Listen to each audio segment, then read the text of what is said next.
లోతుకు నడిపించి చేపలు పట్టడంతో మీ వలలు వేయడంతో చెప్పరా సీమోను ఏలినవాడ రాతంత్యం మేము ప్రయాసపడుతున్నా మాకేమీ దొరకలేదు.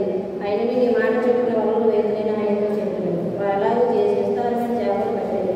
అందుచేత వారి వలలు పిగిలిపోచుండగా వారు వేరొక ధోనిలో ఉన్న తమ పాలువారు వచ్చి తమకు సహాయం చేయవాలని వారి సంజ్ఞలు చేసి వారు వచ్చి 2 ధోనిలు మునుగునట్లు నింపిరి. సీమోను పేతురు అది చూసి యేసు మోకాళ్ళ మీద సాగిపడి ప్రభువా నన్ను విడిచిపోము, నేను పాపాత్మరానని చెప్పాను.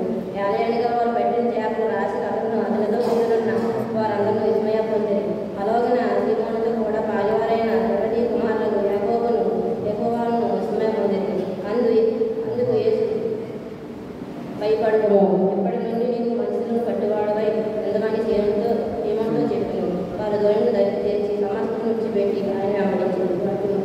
ఇంతటితో నేడు దినం కొరకు ఏర్పాటు చేయబడిన పరిశుద్ధ సువార్త వాక్య భాగము ముగిసినది.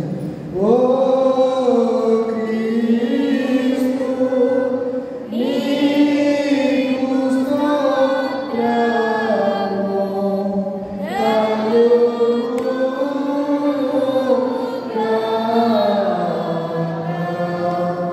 అందరం కలిసి అపోస్తల విశ్వాస ప్రమాణాన్ని మన విశ్వాసంగా అందరం కలిసి ఉంటుందాం.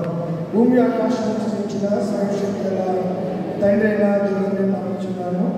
దయాకరువాడును మన ప్రభువైన యేసుక్రీస్తును నమ్ముచున్నాను.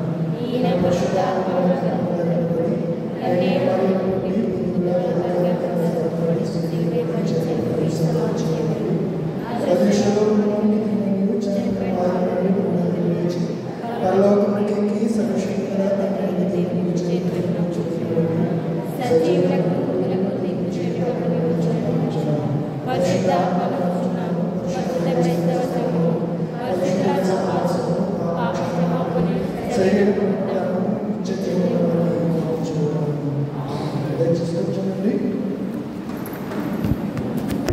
ఆంధ్ర క్రైస్తవ సంఘరాధన కీర్తన పుస్తకం నుంచి 639వ కీర్తన పాడుకుందాం. నడిపించు నానావా నడి సముద్రమైన దేవా నవజీవన మార్గము